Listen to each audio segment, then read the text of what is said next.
الحمد لله كفى وسلام على عباد الله الذين اصطفى ما بعد فأعوذ بالله من الشيطان الرجيم بسم الله الرحمن الرحيم إن عدة الشهور عند الله 12 شهرا في كتاب الله يوم خلق السماوات والأرض منها 4 حرم ذلك الدين القيم صدق اللہ العظیم۔ معزز بزرگان محترم، ہم لوگ ابھی جس مہینے میں اور جس سال میں اور جس دن میں داخل ہوئے ہیں، یہ اسلامی اعتبار سے بڑی اہمیت کا حامل ہے۔ ہم لوگ ایک مبارک مہینے سے گزر کر ایک دوسرے مہینے میں داخل ہوئے، ایک ایسا مبارک مہینہ جس میں اللہ نے کئی عبادتیں جمع کر دی تھی۔ اس مہینے کی تکمیل کے بعد ابھی ہم لوگ ایک ایسے مہینے میں داخل ہوئے ہیں جو مہینہ تاریخی اعتبار سے اور اسلامی اعتبار سے بھی بڑی اہمیت کا حامل ہے، اور جس دن میں داخل ہیں یہ دن بھی اسلامی اور تاریخی اعتبار سے بڑی اہمیت کا حامل ہے۔ ہم لوگ دنیا میں ایک چیز کی شہرت یہ دیکھتے ہیں کہ انگریزی کے اعتبار سے اگر سال پورا ہوتا ہے اور پھر آئندہ سال کا پہلا دن آتا ہے تو لوگ خوب خوشیاں مناتے ہیں، ایک دوسرے کو مبارکبادی دیتے ہیں۔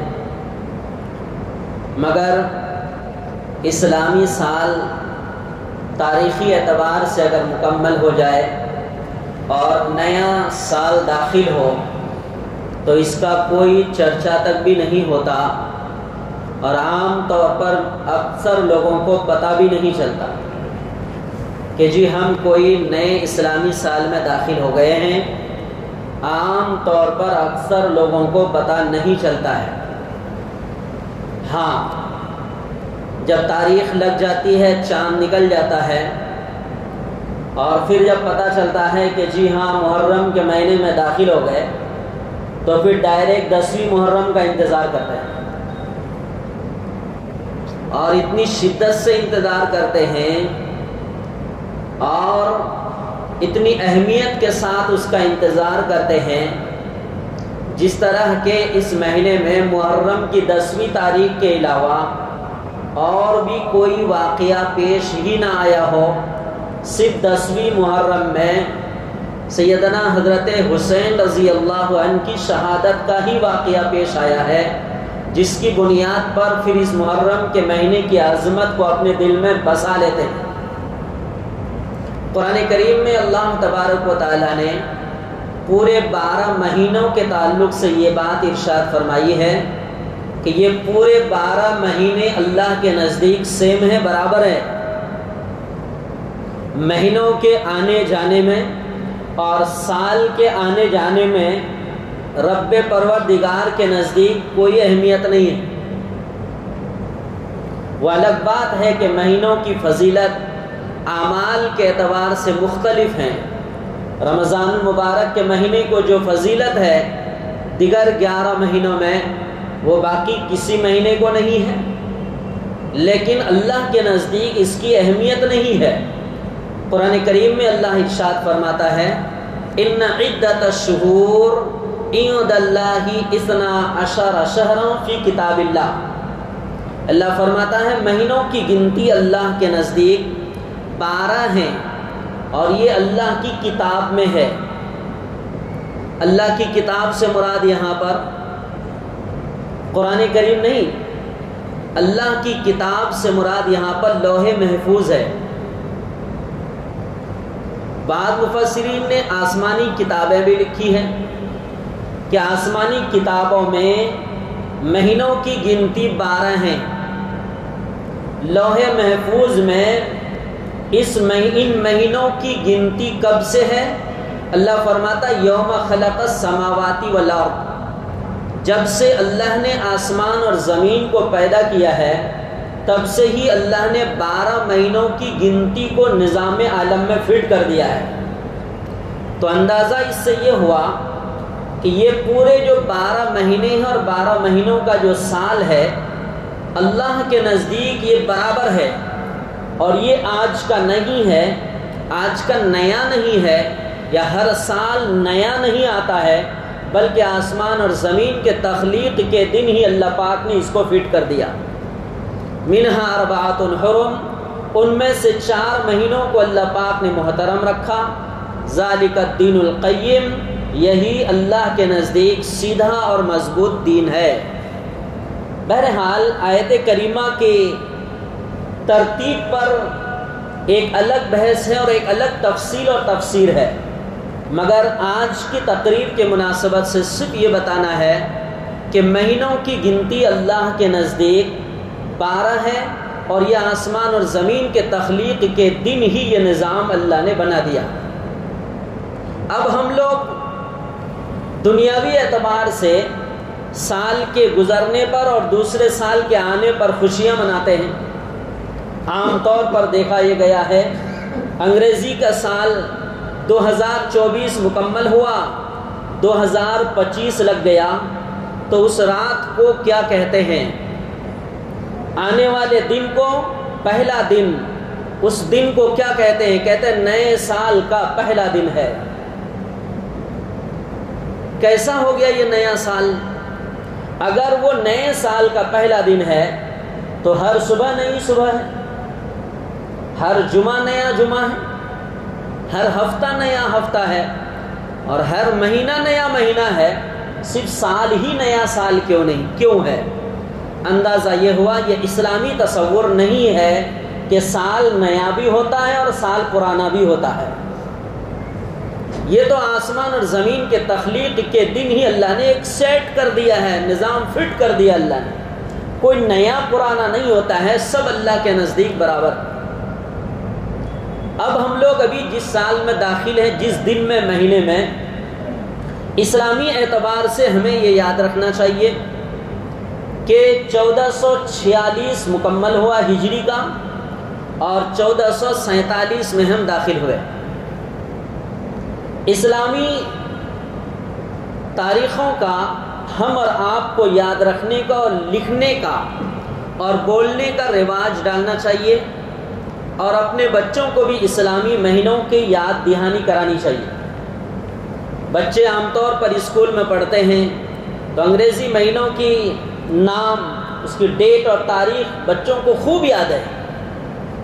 اب والدین کی، ماں باپ کی ہماری ذمہ داری بنتی ہے کہ جو مہینے کا چاند نکل جائے اپنے بچوں کو اس کی اطلاع دیں کہ جی فلاں عربی مہینے کا، اسلامی مہینے کا چاند ہو چکا ہے اور اس کی آج پہلی تاریخ ہے، یا گاہے بگاہے باتوں بات کے درمیان بتا دینا چاہیے کہ اسلامی تاریخ کی آج، اسلامی اعتبار سے آج فلاں تاریخ ہے، تو بچوں کا ذہن بنتا ہے اور بچوں کا مزاج بنتا ہے۔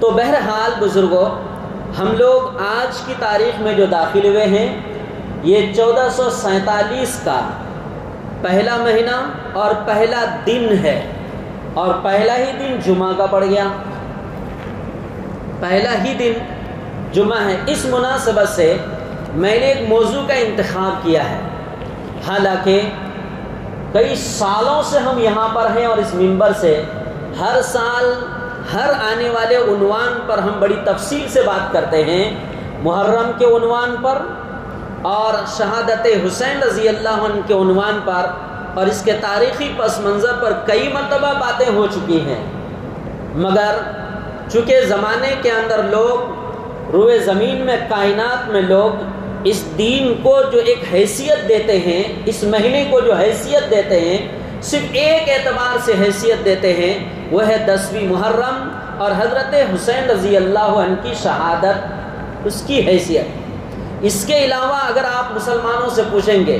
95%، 100 میں سے 95 مسلمان یہ نہیں بتائیں گے کہ محرم کے مہینے میں اور کون سا عظیم الشان واقعہ پیش آیا۔ چونکہ پڑھتے نہیں ہیں، عام طور پر معلومات نہیں ہے، تو اتنے لوگ نہیں بتائیں گے۔ لیکن اگر کہیں گے کہ محرم کے مہینے کی 10 تاریخ میں کیا ہوا، تو 101%، 101% لوگ بتا دیں گے کہ 10ویں محرم کو کیا ہوا تھا۔ معلوم ہوا کہ ایک چیز کو ہائی لائٹ کی گئی، باقی چیزیں بھلا دی گئی۔ اندازہ یہ ہوا یہ مستشرقین کے طرف سے، یعنی شریعت کے باب میں، شریعت کے میدان میں حقیقت کو چھپانے والے کچھ چور ہیں۔ مفسرین نے، محدثین نے لکھا ہے، مورخین نے، کہ کچھ چور ہیں جو باتوں کو چوری کر لیتے ہیں اور کسی ایک بات کو چلا دیتے ہیں اور کائنات میں مسلمانوں کو یہ باور کرانے کی کوشش کرتے ہیں کہ اسی واقعے کی بنیاد پر یہ مہینے کی فضیلت ہے، باقی کچھ نہیں۔ آج کی تاریخ یکم محرم الحرام، آج ایک ایسا دن ہے، اسلام کا ایک عظیم الشان سپاہی، عظیم الشان صحابی، جو مراد رسول حضرت عمر رضی اللہ تعالی عنہ کی وفات کا دن۔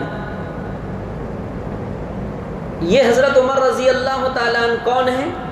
ہم اور آپ اچھی طرح جانتے ہیں، قرآن میں بھی اور احادیث میں بھی حضرت عمر رضی اللہ تعالی عنہ کی شان کا پتہ چلتا ہے۔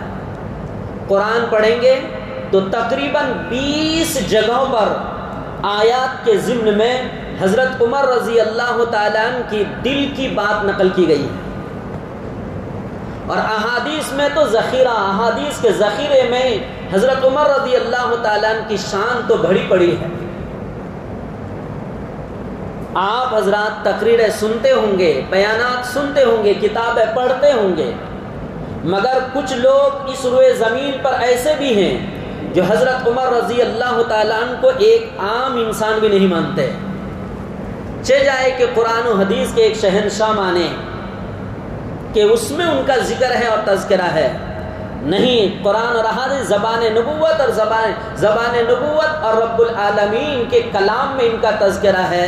اتنی بڑی شان والی شخصیت ہے، مگر کائنات میں کچھ لوگ ہیں جو ان کو کچھ نہیں مانتے۔ اسی وجہ سے یہ موضوع اختیار کرنا پڑتا ہے تاکہ بات سامنے آئے اور پتہ چلے کہ حضرت عمر رضی اللہ تعالیٰ عنہ کون ہے۔ آج بھی روئے زمین پر ایسی ذہنیت کے لوگ موجود ہیں کہ اگر ہمارا قبضہ ہو جائے اور ہماری حکومت قائم ہو جائے تو ہم قبر کو شق کریں گے، روضہ رسول کو شق کریں گے، اس کو پھاڑیں گے، اور وہاں سے ہم حضرت ابو بکر اور حضرت عمر کی لاش کو نکال کر ہم ان کو سزا دیں گے۔ دیکھیے تاریخ کی کتابوں میں یہ لفظ لکھا ہوا ہے۔ ہم ان کو، اندازہ لگائیے یہ بات ایک ادنا ایمان والے کو بھی ہضم ہوگی؟ ہماری حکومت ہو جائے تو ہم انہیں نکال کر سزا دیں گے۔ جو بات سزا دینے کی کرے وہ ان کی شان کو 1% بھی مانے گا؟ پھر کیا وجہ ہے؟ یہ 10 محرم کی قیامت کس نے برپا کی ہے؟ کائنات میں مسلمانوں کے ذہن میں یہ بات کس نے بٹھائی ہے کہ محرم الحرام کے مہینے میں صرف حضرت حسین رضی اللہ تعالیٰ عنہ کی شہادت کی بنیاد پر ہی یہ مہینہ افضل ہے؟ وہ حضرت عمر رضی اللہ تعالیٰ عنہ جس کے متعلق قرآن کریم میں اللہ تبارک و تعالیٰ نے مجموعی طور پر تمام صحابہ کے لیے فرمایا رضی اللہ عنہم ورضوا عنہ۔ اللہ تبارک و تعالیٰ رضامندی کا پروانہ دے رہے ہیں اور ان کا ذہن یہ چل رہا ہے کہ ہم ایسا کر دیں گے، ہم ویسا کر دیں گے۔ قرآن کریم میں اللہ تبارک و تعالیٰ نے ایک جگہ فرمایا لقد رضی اللہ عن المؤمنین اذ یبایعونک تحت الشجرہ۔ نبی جی درخت کے نیچے جتنے صحابہ آپ کے ساتھ بیٹھے تھے میں ان تمام سے راضی ہوں۔ وہ درخت کی تاریخ اٹھا کر دیکھیے کہ حضرت عمر رضی اللہ تعالیٰ عنہ بیٹھے تھے کہ نہیں بیٹھے تھے۔ یہاں تو قرآن میں ان کی شان کا تذکرہ چل رہا ہے اور ادھر ذہنیت یہ چل رہی ہے کہ ہماری حکومت ہو جائے تو ہم ایسا کر دیں گے۔ یہ کون لوگ ہیں جو اس طرح کی باتیں کرتے ہیں؟ وہ حضرت عمر رضی اللہ تعالیٰ عنہ، وہ عظیم صحابی جس کو نبی پاک علیہ الصلاۃ والسلام نے جنت کا ٹکٹ دیا، قرآن کریم میں اللہ تبارک و تعالیٰ نے ان صحابہ کے بارے میں فرمایا اولئک الذین امتحن اللہ قلوبہم للتقوی، یہ وہ لوگ ہیں اللہ تبارک و تعالیٰ نے جن کے دل کے تقوی کا امتحان لیا ہے۔ ہم کس چیز کا امتحان دیتے ہیں؟ فلاں چیز کا امتحان دیتے ہیں، فلاں چیز کا امتحان دیتے ہیں، تقوی کا امتحان کوئی دے پائے گا؟ تقوی کا امتحان اللہ فرماتا ہے میں نے ان صحابہ کے دل کے تقوی کا امتحان لیا ہے اور یہ لوگ اپنی تقوی میں کامیاب ہو گئے ہیں۔ لہم مغفرۃ و اجر عظیم، ان کے لیے مغفرت ہے، معافی ہے، بخشش ہے اور ان کے لیے آخرت میں بڑا اجر ہے۔ قرآن تو یہ پروانہ دیتا ہے اور لوگوں کی ذہنت کیسی چل رہی ہے؟ مشکات شریف کی روایت ہے، حضرت عمر رضی اللہ تعالیٰ عنہ کے متعلق نبی پاک علیہ الصلاۃ والسلام نے یہ بات ارشاد فرمائی، ان اللہ جعل الحق علی لسان عمر وقلبہ، کہ اللہ تبارک و تعالیٰ نے حق کو حضرت عمر رضی اللہ عنہ کے زبان پر اور ان کے دل پر جاری کر دیا ہے۔ حضرت عمر جو بولتے ہیں حق بولتے ہیں اور حضرت عمر اپنے دل سے جو سوچتے ہیں وہ سچ سوچتے ہیں۔ یہ کس نے فرمایا؟ صادق المصدوق، پیارے محبوب، سید الانبیاء پروانہ دیتے ہیں حضرت عمر کو، عمر زبان سے بولے تو حق بولے، دل میں کوئی بات رکھے تو حق رکھے۔ اتنی بڑی شان نبی پاک علیہ الصلاۃ والسلام نے بیان کی۔ اور یاد رہے کہ حضرت عمر رضی اللہ تعالیٰ نے یوں ہی نہیں آ گئے اسلام میں، اسلام قبول کرنے سے پہلے حضرت عمر رضی اللہ تعالیٰ عنہ کی زندگی ہم اور آپ نے سنا بھی ہے اور پڑھا بھی ہے۔ قاتل نبی بننے کی خواہش تھی ان کی۔ کیا نبی بننے؟ نبی کو قتل کرنے کی خواہش جس کے دل میں ہو، اندازہ لگائیے کہ دشمنی کس درجے کی ہوگی۔ ایک دشمنی ہوتی ہے یوں ہی، مجھے آپ پسند نہیں ہے، آپ بڑے آدمی ہیں مجھے نہیں جم رہے، آپ مالدار کیوں بن گئے مجھے نہیں جم رہے، آپ دولت مند بن گئے، بڑی گاڑی والے کیوں بن گئے، آپ مجھے نہیں جم رہے، آپ کی باتیں مجھے نہیں جم رہی ہے، آپ کے افعال اعمال و اقوال و کردار مجھے نہیں جم رہے ہیں، اس لیے دشمنی۔ لیکن میں مارنے کا ارادہ کبھی نہیں رکھتا، لیکن اگر ایک شخص یوں ٹھان لے اپنے دل میں کہ میں اس شخص کی جان ضرور نکال لوں گا، اندازہ لگائیے کہ دل میں دشمنی کا معیار کیا ہوگا۔ یوں ہی اسلام میں آ گئے جس کے دل میں اتنا زہر بھرا ہو۔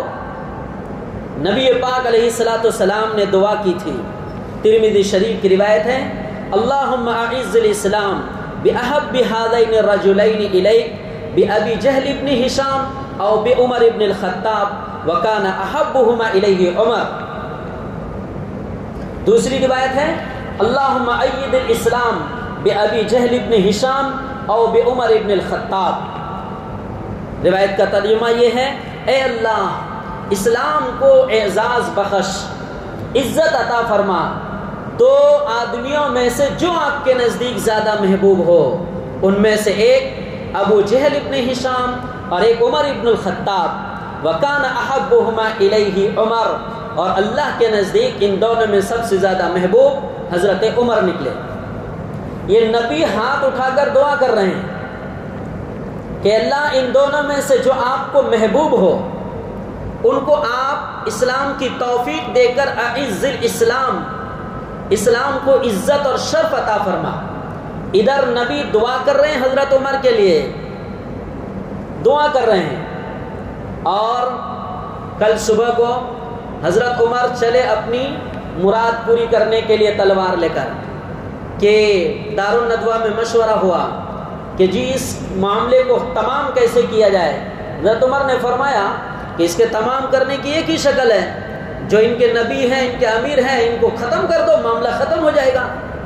بولا یہ کام کرے گا کون؟ آسان نہیں ہے۔ کہنے لگا میں کروں گا، یہ معمولی بات ہے۔ اگر ایک آدمی ایک بڑی ذمہ داری میٹنگ میں لیتا ہے تو لوگوں کی نگاہ میں وہ آدمی کتنا اچھا اور معزز ہوگا کہ اکیلا پورے کام کی ذمہ داری اس نے لے لی ہے۔ چلے نبی پاک علیہ الصلوۃ والسلام کے طرف، یہ ایک تفصیلی واقعہ اور ہم لوگ ایک بار نہیں بار بار سن چکے ہیں۔ تو قاتل نبی خادم نبی بن کر واپس آ گئے۔ جب صحابہ نے دیکھا کہ حضرت عمر آ رہے ہیں اور ہاتھ میں تلوار ہے تو صحابہ کھڑے ہو گئے اور چوکنا ہو گئے۔ نبی نے سب کو اشارہ کیا، سب پیچھے ہو جاؤ، میں آگے جاتا ہوں۔ کیوں؟ اس لیے کہ نبی نے دعا مانگ لی تھی، نبی نے دعا مانگ لی تھی، اور نبی نے یہ جملہ ارشاد فرمایا، اگر عمر صحیح ارادے سے آ رہا ہے تو روئے زمین کا بہترین انسان ہے، اور اگر غلط ارادے سے آ رہا ہے تو میں رسول اللہ سے کافی ہوں، تمہیں آگے جانے کی ضرورت نہیں۔ روئے زمین کا بہترین انسان بنے گا اگر یہ اچھے ارادے سے آ رہا ہے۔ اور کرم ہوا یہ کہ دعا رب الہی کے دربار میں قبول ہو چکی ہے۔ اب وہ نبی کے قدموں میں غلط ارادے سے نہیں آ رہے ہیں، ابھی تو وہ اچھے ارادے سے آ رہے ہیں۔ بہرحال جو بھی ہوا، حضرت عمر رضی اللہ تعالیٰ نے کلمہ پڑھ لیا، اسلام میں داخل ہو گئے۔ ابن ماجہ کی روایت ہے، حضرت عبداللہ بن عباس رضی اللہ تعالیٰ عنہ کی روایت ہے، کیا زبردست مضمون اور پیاری بات ہے۔ قال لما اسلم عمر نزل جبرائیل، جب عمر رضی اللہ تعالیٰ عنہ اسلام لائے، جبریل علیہ السلام آئے، فقال یا محمد، اور آ کر کہنے لگے کہ یا رسول اللہ، لقد استبشر اہل السماء باسلام عمر، بلا شبہ اس میں کوئی شک نہیں، آسمان کے فرشتے حضرت عمر کے اسلام پر خوشی منا رہے ہیں۔ آسمان کے فرشتے حضرت عمر رضی اللہ تعالیٰ عنہ کے اسلام میں داخل ہونے پر خوشی منا رہے ہیں۔ ادھر نبی نے دعا کی زبان نبوت سے، نبوت والے ہاتھ اٹھا کر رب باری تعالیٰ کے دربار میں کتنی تڑپ کے ساتھ مانگے ہوں گے، اندازہ ہم کر سکتے ہیں؟ سوچ بھی نہیں سکتے، 1% بھی نہیں سوچ سکتے کہ نبی ہاتھ اٹھا کر کتنی تڑپ اور طلب اور چاہت کے ساتھ اور اخلاص کے ساتھ اور متوجہ ہو کر رب سے مانگے ہوں گے کہ اللہ اعز الاسلام و اید الاسلام بے عمر ابن الخطاب اور بے ابی جہل ابن ہشام، ان دونوں میں سے کسی ایک کو اسلام کی توفیق دے کر اے اللہ تو اسلام کو عزت عطا فرما۔ آسمان کے فرشتے بھی خوشی منا رہے ہیں۔ ترمذی شریف کی روایت ہے، آپ فضائل میں اس لیے بیان کر رہا ہوں چونکہ پہلا جملہ میں نے پہلے کہہ دیا، اگر ہماری حکومت آ گئی تو ہم نکال کر کیا کریں گے؟ نعوذ باللہ سزا دیں گے۔ آپ سزا دو گے، قیامت قائم ہو جائیں گے۔ اس مقصد پر انشاءاللہ کائنات قائم نہیں ہو سکے گی، کامیاب نہیں ہو سکے۔ ترمذی شریف کی روایت ہے، لو کان بعدی نبی لکان عمر، میں آخری پیغمبر ہوں، میرے بعد کوئی نبی نہیں آئے گا، نبوت کا دروازہ بند ہو چکا ہے، اگر نبوت کا دروازہ کھلا ہوتا تو میرے بعد حضرت عمر نبی بنتے۔ وہ شخصیت جن کے اندر نبوت کی صفات موجود ہیں، پیغمبر نے دیکھا ہوگا تبھی تو کہا ہے کہ اگر میرے بعد کوئی نبی بنتے، نبوت کا دروازہ کھلا ہوتا تو کون نبی بنتے؟ لو کان بعدی نبی لکان عمر، اگر میرے بعد کوئی نبی بنتا تو حضرت عمر رضی اللہ تعالیٰ نبی بنتے۔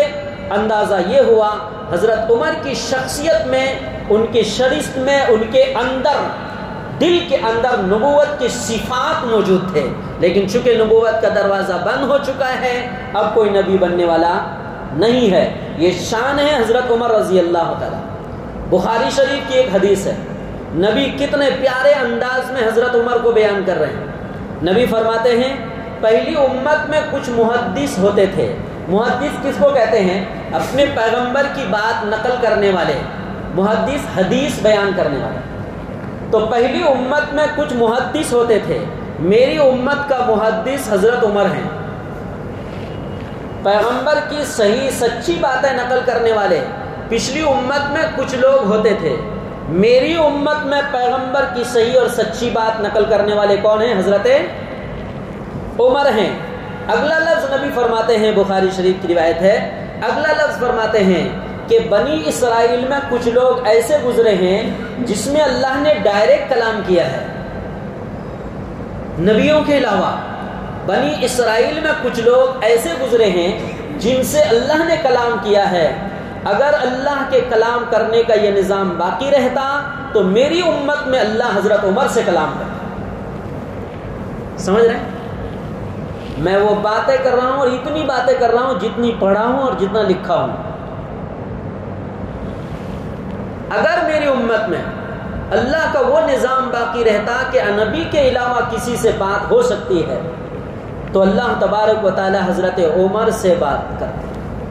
اندازہ یہ ہوا کہ حضرت عمر رضی اللہ تعالیٰ عنہ کی صفات کیسی ہیں. ترمذی شریف کی روایت ہے, حضرت عبداللہ بن مسعود رضی اللہ تعالیٰ عنہ سے مروی ہے, نبی صلی اللہ علیہ وسلم نے فرمایا یطلع علیکم رجل من اہل الجنہ.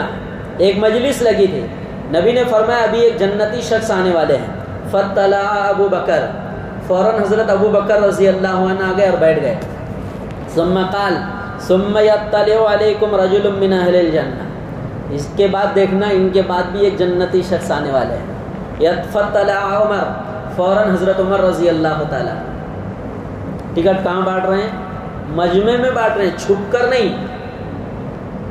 ابھی ایک جنتی شخص آنے والے ہیں. فطلع عمر, فطلع کا ترجمہ ظاہر ہونا. فوراً حضرت عمر رضی اللہ تعالیٰ ظاہر ہوئے, داخل ہوئے, مجلس میں بیٹھ گئے. ایسی عظیم الشان شخصیت جس کے متعلق نبی پاک علیہ الصلوۃ والسلام فرمائے کہ یہ کیا ہیں؟ جنتی ہیں.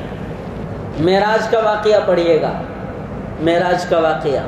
حضرت عمر رضی اللہ تعالیٰ عنہ کا محل نبی پاک علیہ الصلوۃ والسلام بنفس نفیس دیکھ کر آئے ہیں. اور آپ کی حکومت ہو جائے تو آپ یہ کرو گے؟ پھر تمہارا وہاں کیا ہوگا؟ بنفس نفیس حضرت عمر رضی اللہ تعالیٰ عنہ کا محل نبی صلی اللہ علیہ وسلم معراج کے موقع پر دیکھ کر آئے ہیں. یہ شان ہے حضرت عمر رضی اللہ تعالیٰ. بخاری شریف اور مسلم شریف کی ایک پیاری روایت ہے. ہم اور آپ ایک بار نہیں 50 بار سن چکے ہیں. ہم کہتے ہیں 50 بار نہیں 50,000 بار سن کر مرے. بخاری شریف مسلم شریف میں روایت ہے, حضرت سعد بن ابی وقاص رضی اللہ تعالیٰ عنہ راوی ہے, یا ابن الخطاب والذی نفسی بیدی ما لقیک الشیطان سالکا فجا قط الا سلک فجا غیر فجک. ترجمہ کروں, کتنا پیارا ترجمہ. فرماتے ہیں نبی کہ اے عمر ابن الخطاب, اس ذات کی قسم جس کے قبضے میں میری جان ہے, یعنی ہم یہ کہیں اللہ کی قسم اے عمر, آپ جس راستے سے گزرتے ہو شیطان وہ راستہ چھوڑ دیتا ہے. کون چھوڑ دیتا ہے؟ معمولی بات ہے یہ. سونے ہیرے جواہرات سے اس لفظ کو ترازو میں تولیے, حق ادا نہیں ہوگا. شیطان تو اللہ کے وعدہ کر کے آیا ہے میں آپ کے بندوں کے سیدھے راستے پہ بیٹھوں گا, دائیں سے بائیں سے آگے سے پیچھے سے بھٹکاؤں گا. قرآن میں نقل کیا ہے. کیا شان ہے حضرت عمر رضی اللہ تعالیٰ عنہ کی کہ نبی زبان نبوت سے فرماتے ہیں میں اللہ کی قسم کھا کر کہتا ہوں عمر, آپ جدھر سے گزرتے ہو تو صرف لوگ ہی راستہ نہیں چھوڑتے ہیں, شیطان بھی راستہ چھوڑتا ہے. روایت کی دوسری تعبیر یہ ہے کہ اگر حضرت عمر ادھر سے جا رہے ہیں اور شیطان کے آنے کا وہی راستہ ہے تو راستہ چینج کر لیتا ہے. ہم کو بھی دیکھ کے ایسا کبھی کرے گا شیطان؟ ہم تو دن رات ان کا ہی کام کرتے ہیں, ان کے خوش کرنے کا. آج صبح کی درس تفسیر میں, درس قرآن میں بڑی ایک پیاری بات آئی تھی. 75% کام آپ ہمارا کر رہے ہو تو ہم آپ کے سر پر ہاتھ کیوں نہیں رکھیں گے؟ سمجھ 75% کام, یہ شیطان کی بات نہیں ہے. اور زبردست تفسیر چلی تھی آج. 75% آپ میرا کام کر رہے ہو تو میں آپ کے سر پر سے ہاتھ کیوں اٹھاؤں گا؟ اللہ کی لاٹھی میں آواز, اتنا مار کھایا ہے قیامت تک یاد رکھے گا, اور شرارت کرے گا اور مار کھائے گا. بہرحال حضرت عمر رضی اللہ تعالیٰ عنہ کا یہ نظام اللہ تبارک و تعالیٰ نے قرآن میں بھی بیان کیا ہے, اور احادیث میں نبی نے بھی بیان کیا ہے۔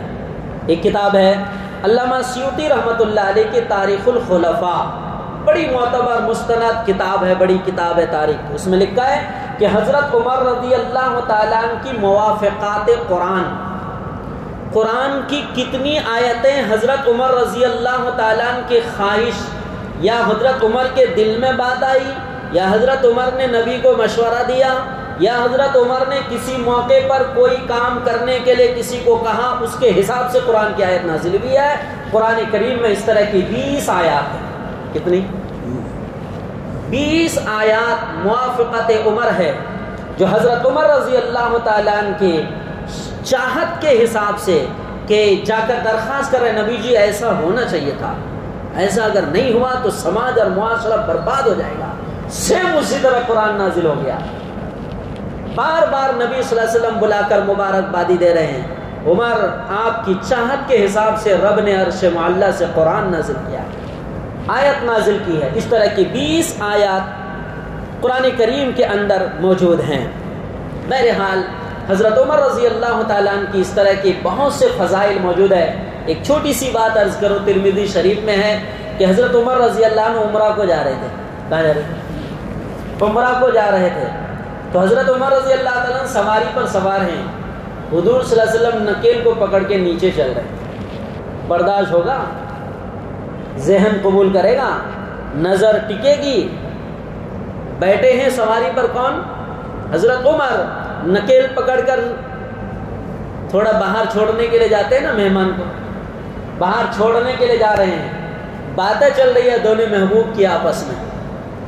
اٹھا کر دیکھیے گا روایت میں نبی صلی اللہ علیہ وسلم نے یہ جملہ فرمایا، عمر عمرہ کو جا رہے ہیں، اپنے بھائی کو دعا میں یاد رکھنا۔ کیا فرمایا؟ اپنے بھائی کو دعا میں یاد رکھنا۔ دعا کی درخواست کون کر رہے ہیں؟ سید الانبیاء۔ کن سے کر رہے ہیں؟ حضرت عمر رضی اللہ تعالیٰ سے۔ آپ کی حکومت آ جائے تو آپ ایسا کر دیں گے؟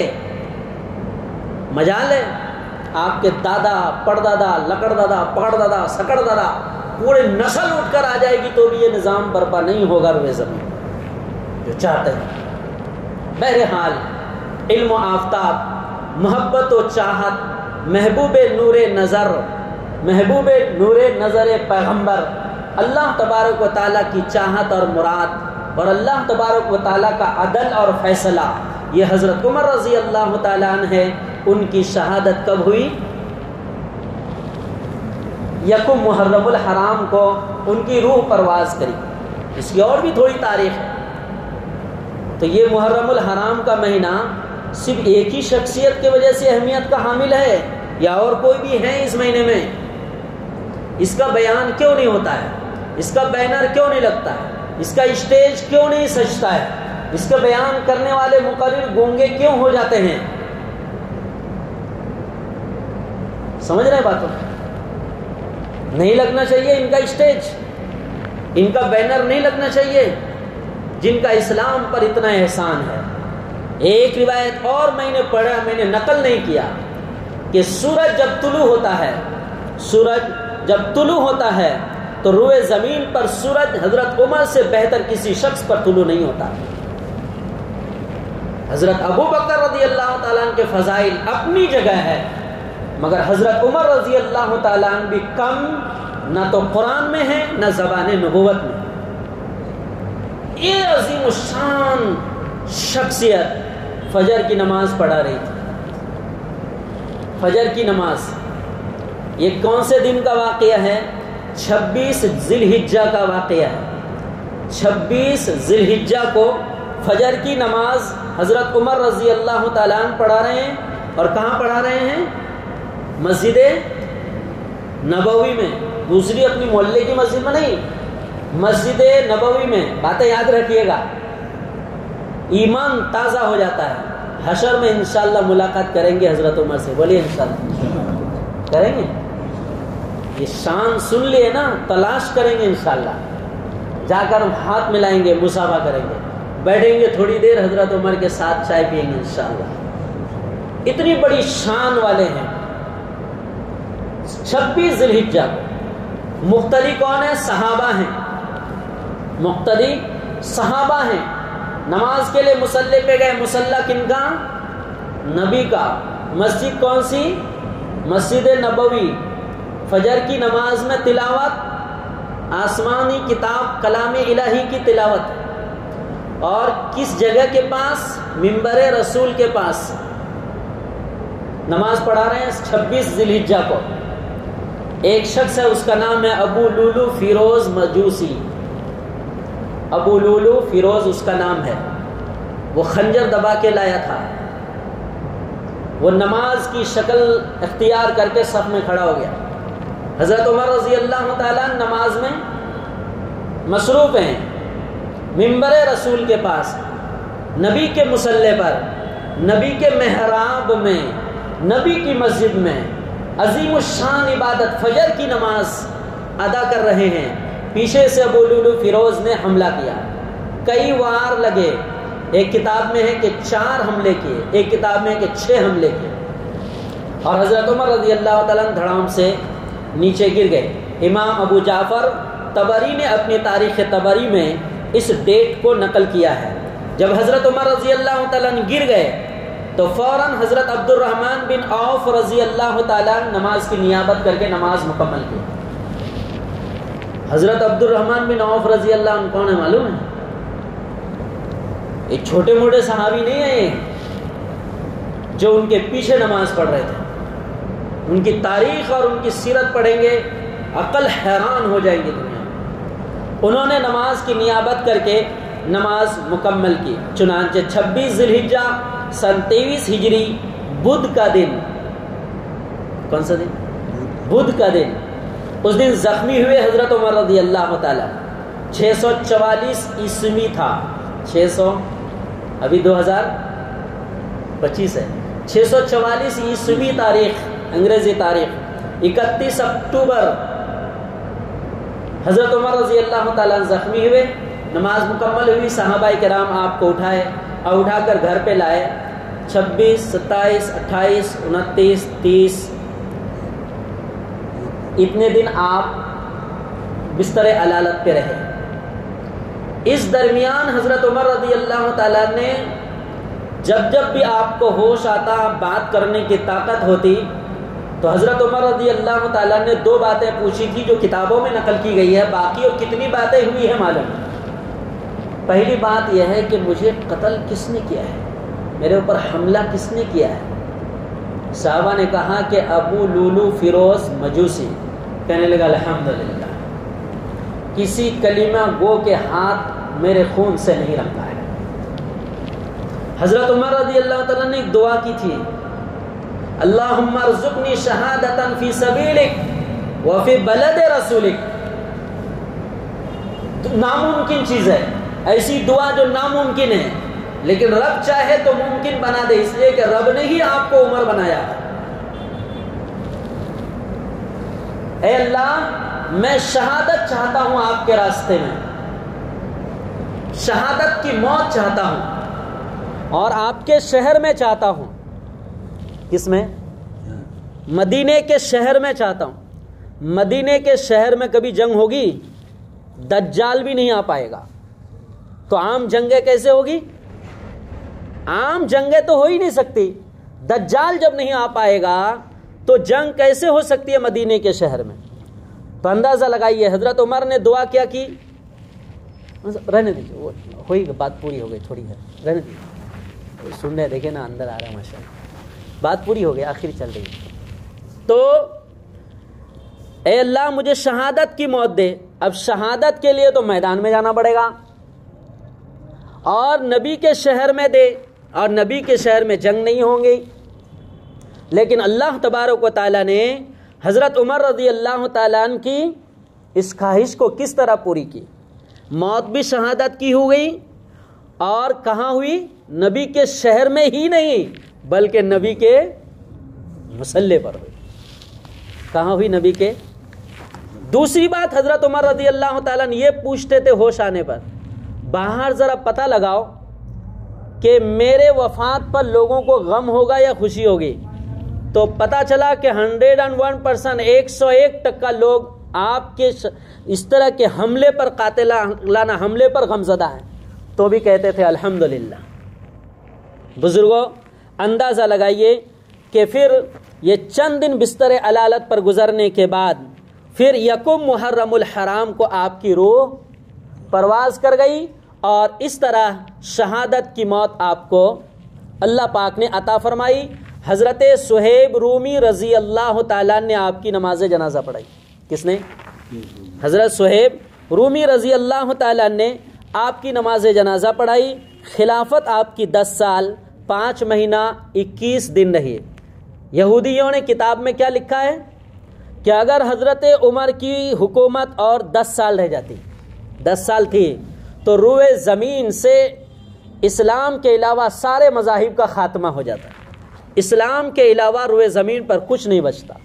اب آخری پیاری بات سنیے، مورخین لکھتے ہیں حضرت عمر کی شان میں کسی کی شہادت کی گواہی دینے کے لیے بدر کا میدان آئے گا، کسی کی شہادت کی گواہی دینے کے لیے احد کا میدان آئے گا، کسی کی شہادت کی گواہی دینے کے لیے خندق آئیں گا، خیبر آئیں گا، وغیرہ وغیرہ، کپڑا آئے گا، درخت آئیں گے، مگر حضرت عمر کی شہادت کی گواہی دینے کے لیے نبی کا مصلی آئے گا۔ کون آئے گا؟ حضرت عمر کی شہادت کی گواہی دینے کے لیے فجر کی نماز آئے گی، حضرت عمر کی شہادت کی گواہی دینے کے لیے اللہ کا قرآن آئے گا، حضرت عمر کی شہادت کی گواہی دینے کے لیے نبی کا منبر و محراب آئے گا، اور یہی نہیں، حضرت عمر کی شہادت کی گواہی دینے کے لیے سارا مدینہ کھڑا ہوگا۔ یہ ہے حضرت عمر رضی اللہ تعالیٰ عنہ کی شان۔ اللہ تبارک و تعالیٰ اس شخصیت کی عظمت ہمارے دل میں پیدا فرمائے، اور نبی پاک علیہ الصلاۃ والسلام نے ان کے متعلق جو باتیں ارشاد فرمائی، ہم بھی دعا گوئے ہیں کہ رب پروردگار جنت میں آپ کو اعلیٰ شان کے ساتھ رکھے، اور روئے زمین پر جو آپ کے مخالفین ہیں اللہ تبارک و تعالیٰ یا تو ان کو ہدایت دے، یا تو پھر اللہ تبارک و تعالیٰ ان کو روئے زمین سے نہیں، اللہ تبارک و تعالیٰ ان کو ہدایت دے۔ ہم لوگ دعا یہی کہتے ہیں، دعا یہی کرتے ہیں کہ اللہ زمین سے ان کو پاک کر دے۔ یہ اختیار ہم کو نہیں ہے کہ زمین پاک کر دے۔ بزرگ بیان کر رہے تھے، بولا ایسی دعا نہ کیا کرو کہ اللہ قسمت میں ہدایت ہے تو ہدایت دے، نہیں تو زمین سے اس کو پاک کر دے، نہیں، بلکہ 100% ایک بار نہیں 50 بار دعا کریں کہ رب پروردگار ان کو ہدایت نصیب فرما، اور اگر ان کی مقدر میں ہدایت نہیں ہے تو ان کے شرور و فتن سے ہماری حفاظت فرما۔ کیا ہے؟ ہدایت نصیب فرما، اور اگر ان کی مقدر میں ہدایت نہیں ہے تو ان کے شرور و فتن سے ہمیں محفوظ فرما۔ اللہ تبارک و تعالی ہمیں عمل کی توفیق عطا فرمائے۔ وآخر دعوانا ان الحمدللہ۔